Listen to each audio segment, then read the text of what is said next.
Bom dia a todos os irmãos. Eu gosto de começar às vezes a pregação com perguntas.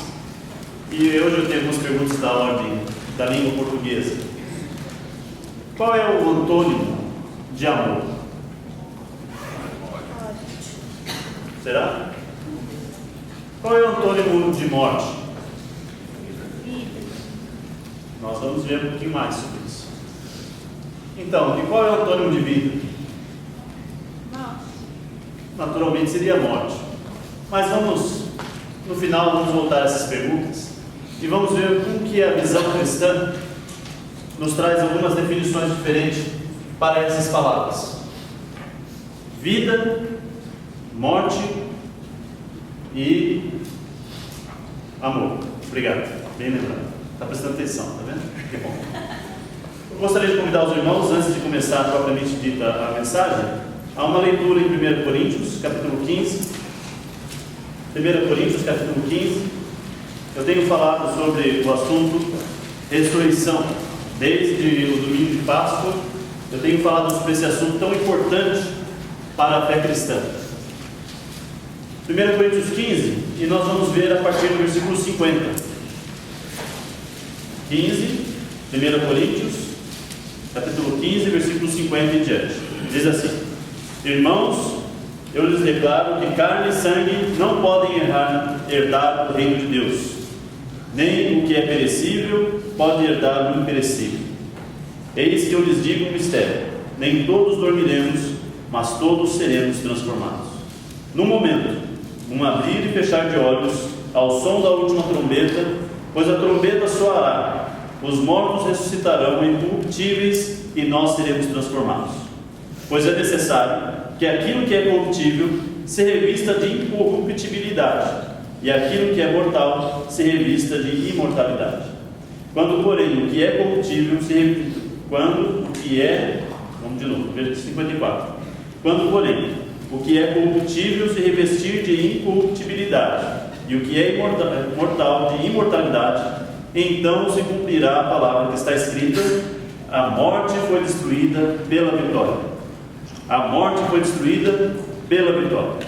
Onde está, ó morte, a sua vitória? Onde está, ó morte, o seu aguilhão? O aguilhão da morte é o pecado, e a força do pecado é a lei.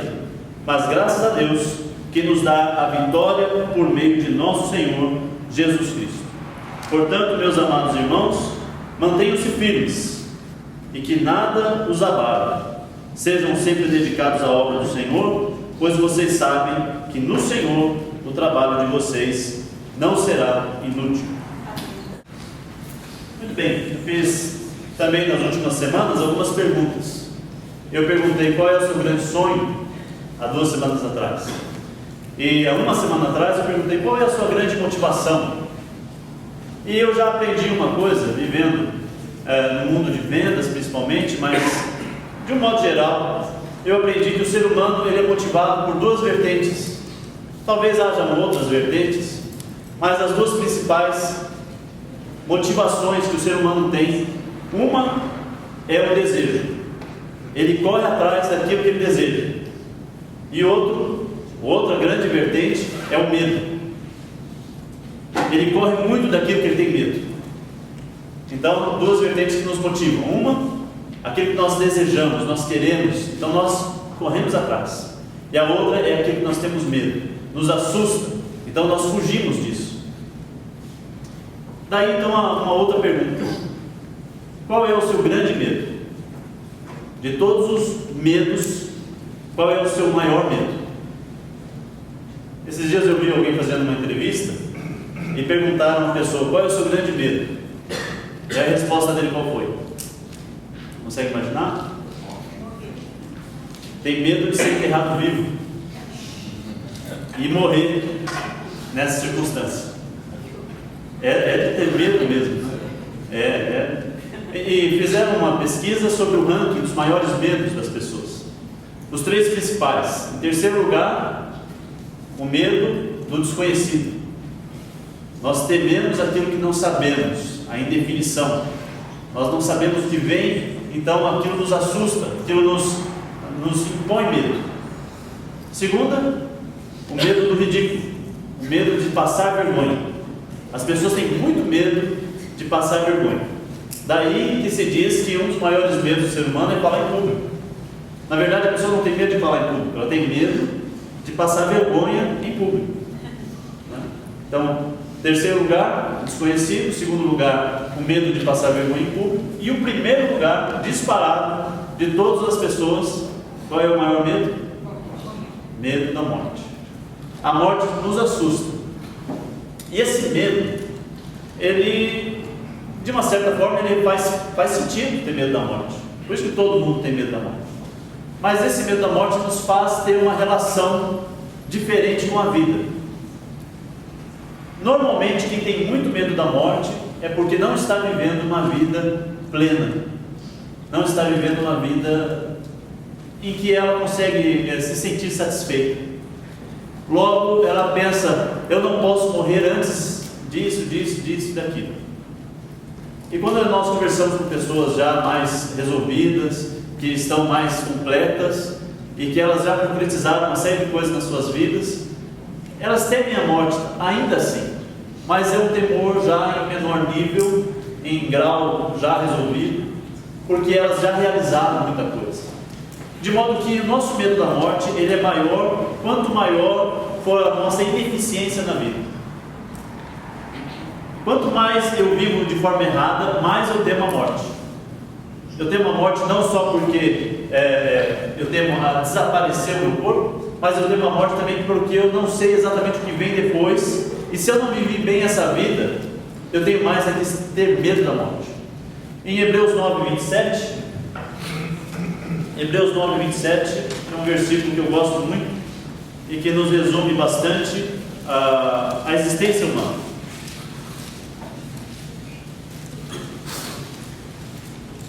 Da mesma forma como o homem está destinado a morrer uma só vez e depois disso enfrentar o juízo, assim também Cristo foi oferecido em sacrifício uma única vez, para tirar os pecados de muitos. Aparecerá a segunda vez, não para tirar o pecado, mas para trazer salvação aos que o aguardam. Vamos ficar só no versículo 27, eu quero tirar duas grandes informações desse versículo. Da mesma forma como o homem está destinado a morrer uma só vez, e depois disso enfrentar o juízo. Tem duas informações aqui nesse versículo, e duas informações graves. A primeira informação é que nós estamos destinados a morrer uma só vez. Agora, a segunda informação, que é mais grave ainda: depois da morte nós vamos enfrentar o juízo. Então nós tememos a morte porque ela acaba com a nossa existência física, mas também tememos a morte porque ela representa que finalmente encontraremos um juiz. E então, como será esse encontro? Esse será um encontro de vitória ou será um encontro de derrota? O que nós lemos lá em 1 Coríntios 15, em Jesus nós temos vitória. Jesus nos dá a vitória e Ele muda totalmente a concepção e o nosso relacionamento com a morte. A ressurreição de Jesus deve ser exatamente a forma como nós vemos a morte. De uma certa forma, nós morremos todos os dias. Nós experimentamos a morte todos os dias. É claro que você não experimenta a sua própria morte, mas você experimenta a morte de um amigo. Você experimenta a morte de um parente. Você experimenta a morte de um sonho. Eventualmente você tinha um grande sonho, uma carreira numa determinada empresa, e aí você é demitido. E aquele sonho, ele representa um luto para nós, porque nós perdemos uma série de coisas, nós nos separamos de uma série de coisas, e a dor e o sofrimento é quase tão intenso quanto a morte de um ente querido. É muito interessante essa concepção de morte que nós vamos experimentando. E a morte dos nossos semelhantes, ela nos faz lembrar da nossa própria morte. Quando nós vemos alguém morto, alguém que morreu, isso me lembra que eu caminho na mesma direção. Por isso que ninguém gosta de ir a um velório. Você conhece alguém que fala assim: nossa, amanhã vai ter um velório, vai ser o velório do ano. nós não pensamos assim. Ninguém quer ir para o enterro. E quando nós passamos na frente de um cemitério, na verdade, se a gente pudesse colocar muros mais altos e escrever alguma coisa que não fosse cemitério na frente, porque alguém pergunta: o que é essa instituição? Eu não sei não. Ninguém quer saber que tem cemitério. Curiosamente, aqui em Brasília, as nossas irmãs vieram nos visitar, e andando aqui, andamos muito aqui em Brasília, e elas perguntaram: escuta, vocês não morrem não? Brasileiros não morrem? Porque não vi cemitério aqui. Ah, você não viu não? Peraí então. Aí nós fomos lá no final da Asa Sul e fomos visitar o cemitério lá no Campo da Esperança. E é um baita cemitério. Elas falam: puxa, esse é um cemiterião, né? Quer dizer, vocês morrem também, né? Então, mas nós não gostamos de encarar a morte. Ela é algo que nós queremos evitar. E o que a Bíblia nos diz sobre esse momento do velório, do luto? Como que nós devemos encarar? Em Eclesiastes 7, versículo 2, nós temos um versículo interessante, que a primeira vez que eu li, o livro de Eclesiastes foi um dos primeiros livros que eu li, porque eu li a Bíblia a primeira vez através daquelas pequenas Bíblias dos Gideões Internacionais, e aquela Bíblia tinha Salmos, Provérbios e Eclesiastes. Aí eu li esses capítulos. E o capítulo 7, versículo 2 diz o seguinte: é melhor ir a uma casa onde há luto do que uma casa em festa, pois a morte é o destino de todos. Os vivos devem levar isto a sério. Primeira vez que eu li isso, eu falei: não concordo. Melhor é ir a uma festa. Tem também um poema não lembro quem que é o poema, mas ele fala: e agora, José? Alguém lembra de quem que é esse poema? Hã? Drummond, obrigado. E agora, José? Né? Que ele fala de uma festa que acontece, e depois da festa fica só a sujeira, fica só todos vão tristes embora e tudo, e fica aquele vazio, porque a festa é efêmera. Ela nos tira da realidade, nos transporta para um outro lugar, mas que não tem conteúdo em si. E você logo vai vazio para casa. Mas se você vai no velório, você vai voltar com conteúdo. É um conteúdo duro, é um conteúdo denso, mas é conteúdo. Ninguém pode negar que ao contemplar a face de um ser humano ali deitado, você não vai refletir sobre a sua vida.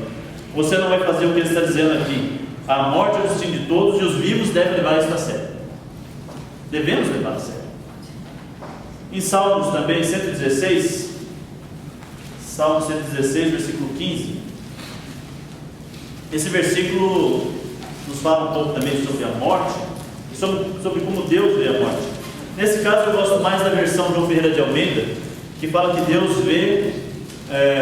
Deus valoriza a morte dos seus santos. Deus tem assim um especial carinho pela morte do santo, porque o santo ele atingiu o momento da morte em santidade. Então Deus preza, Deus valoriza. Versículo 15 diz assim: o Senhor vê com pesar a morte de seus fiéis. Deus valoriza mesmo a morte dos fiéis, porque um fiel viveu até a morte em fidelidade. É o que diz no livro de Apocalipse, capítulo 2, versículo 10: ser fiel até a morte e dar-te-ei a coroa da vida. Então Deus celebra quando alguém morre em fidelidade a Ele. Muito bem, falamos bastante sobre morte. Eu quero ler algumas frases que eu coletei que falam sobre morte. Parece meio mórbido hoje o culto, né? Mas eu acho interessante essas frases que eu gostaria de ler para vocês. Como que é o ser humano, de uma certa forma, os pensadores humanos veem a morte? Epicuro, um filósofo grego do século III a.C., diz o seguinte: a morte não é nada para nós, pois quando existimos, não existe a morte. E quando existe a morte, não existimos mais. Não é interessante? É a forma como as pessoas pensam sobre a morte.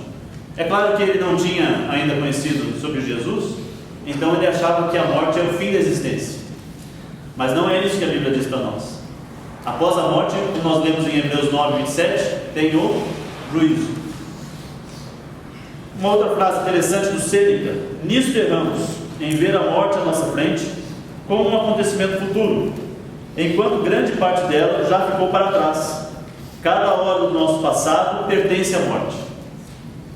É um pensamento muito válido. Ele está dizendo que nós olhamos a morte como se ela viesse para nós, mas na verdade nós já vivemos a morte, e cada dia que eu já existi é um dia mais próximo da morte. Esse dia que eu já passei ficou para trás, eu já morri nesse dia. É um pensamento muito interessante. Outro pensamento interessante de Bertolt Brecht, ele fala o seguinte: temam menos a morte e mais a vida insuficiente. Esse pensamento é muito profundo. Temam menos a morte do que a vida insuficiente. É mais temível viver uma vida vazia do que realmente a morte.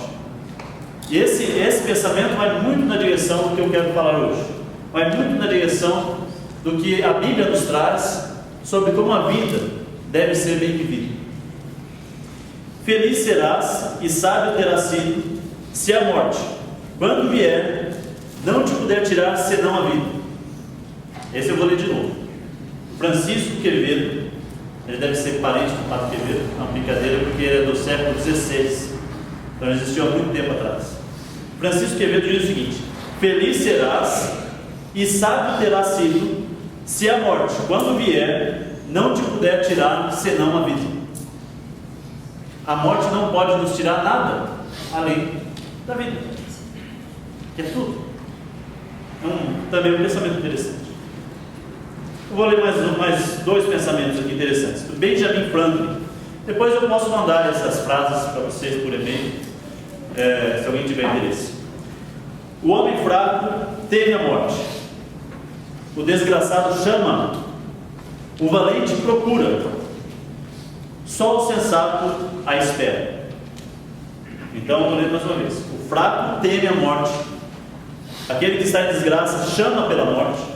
O valente vai atrás da morte, mas só o sensato espera pela morte.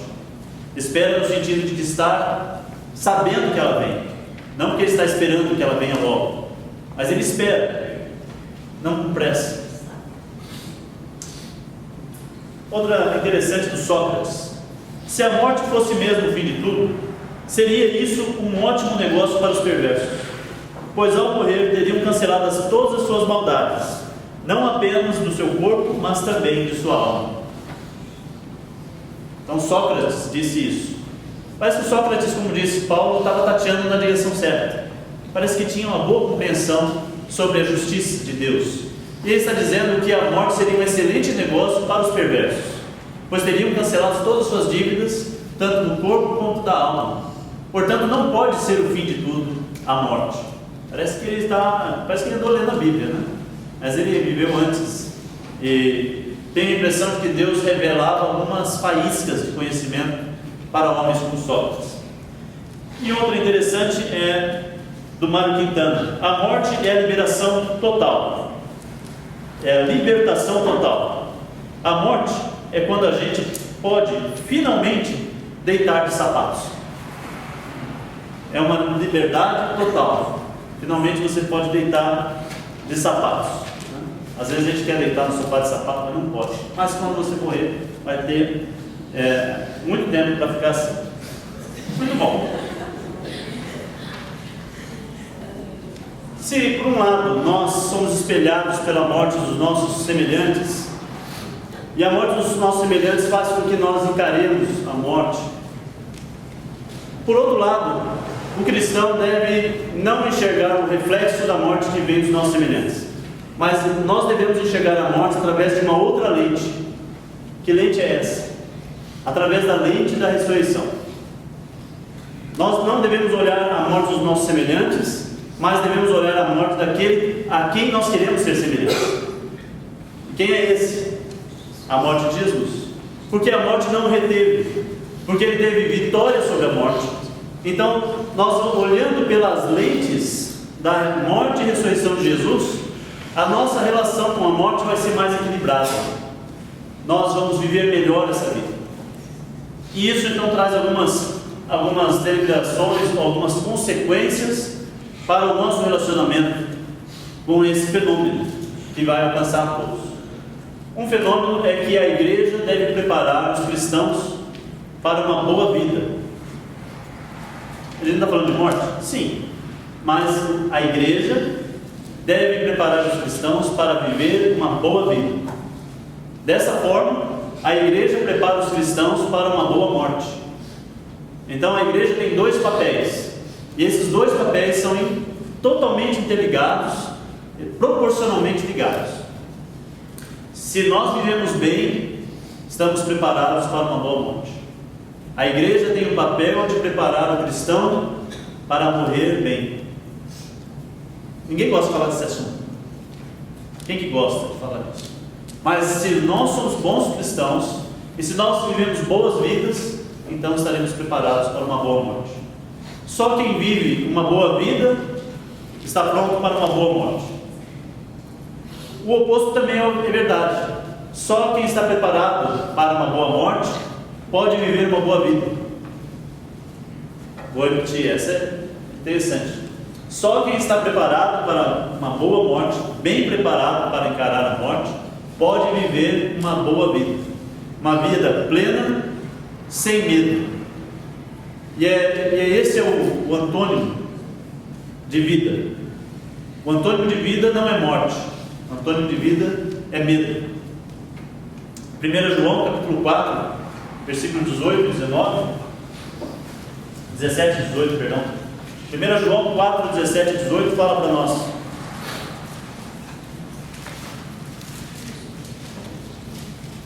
desta forma o amor está aperfeiçoado entre nós, para que no dia do juízo tenhamos confiança, porque neste mundo somos como ele.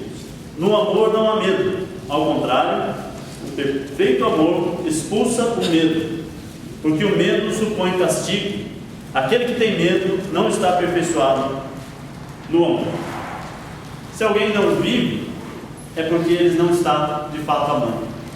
E não está amando porque tem medo. O medo, ele congela. Você já viu quando está na estrada e de repente cruza um gato na frente do carro, e o gato, ele vê o carro, ele tem total capacidade de sair da frente do carro, mas o que ele faz? Ele dá aquela congelada, ele para. E se você não desviar do bichinho, vai ser um gato a menos na terra. Para desespero dos amantes dos gatos. Mas se você consegue desviar, ótimo, melhor. O medo, ele nos paralisa, ele tira de nós a vida.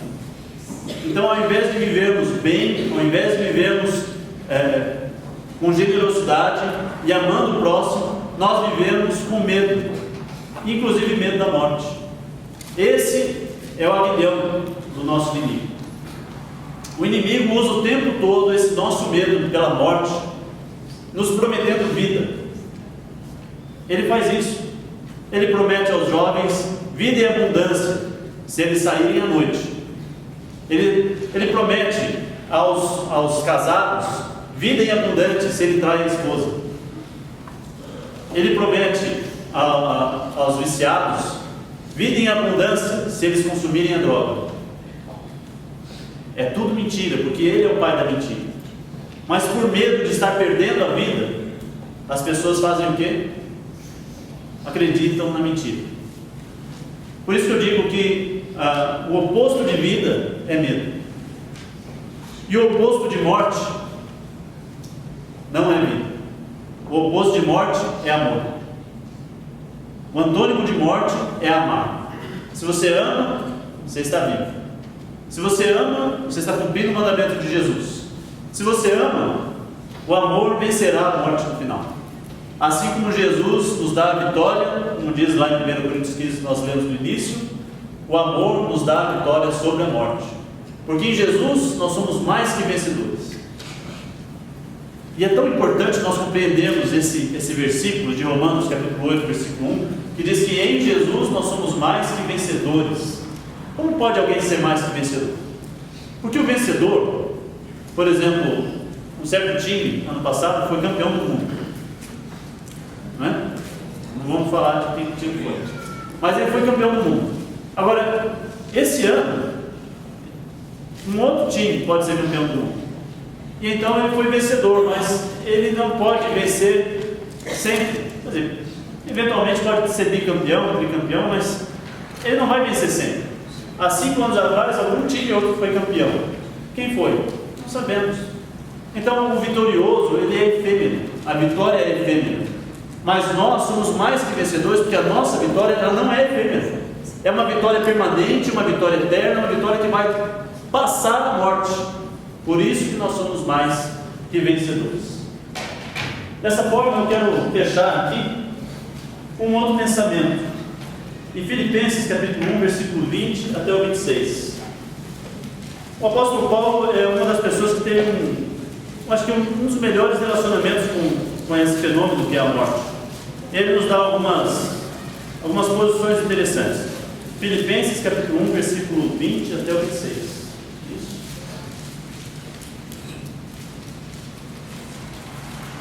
Duas posições que nós podemos ter.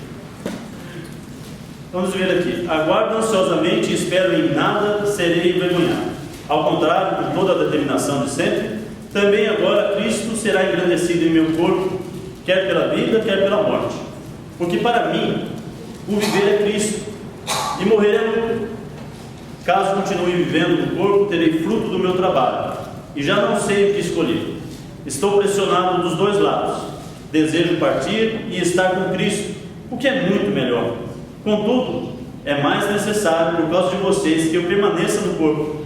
Convencido disso, sei que vou permanecer e continuar com todos vocês para o seu progresso e alegria na fé, a fim de que pela minha presença, outra vez, a exultação de vocês em Cristo Jesus transborde por minha causa. Duas frases importantes do apóstolo Paulo. Primeiro, ele fala que morrer é lucro. Não, peraí. Vamos analisar bem a frase, Paulo. Talvez você tenha escrito errado, né? Morrer é lucro. Da onde? De onde você tirou isso? Parece até que eles incentivam o suicídio. Então, uma vez que nós pensamos na ressurreição e estar com Jesus, parece que o cristianismo poderia desvalorizar essa vida.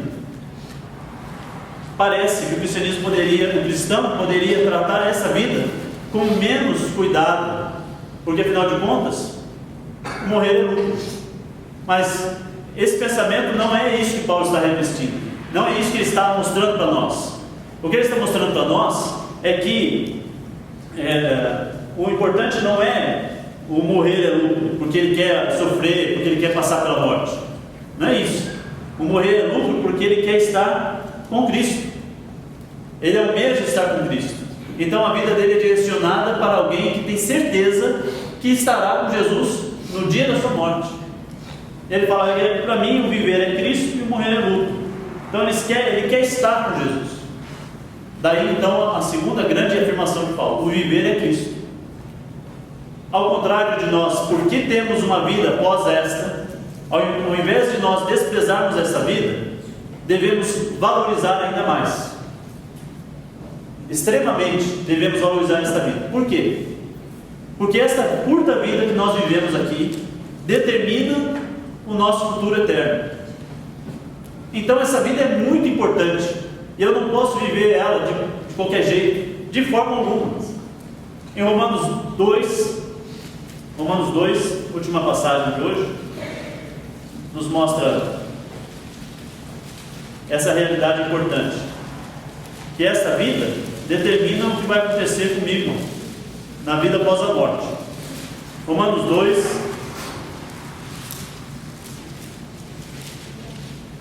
vamos ver do 7 em diante. Vamos ver do 6 em diante. Romanos 2, versículo 6. Deus retribuirá a cada um conforme o seu procedimento. Ele dará a vida eterna aos que persistirem em fazer o bem, buscar glória, honra e imortalidade. Mas haverá ira e indignação para os que são egoístas, que rejeitam a verdade e seguem a injustiça. Haverá tribulação e angústia para todo ser humano que pratica o mal, primeiro para o judeu, depois para o grego. Mas glória, honra e paz para todo o que pratica o bem, primeiro para o judeu, depois para o grego.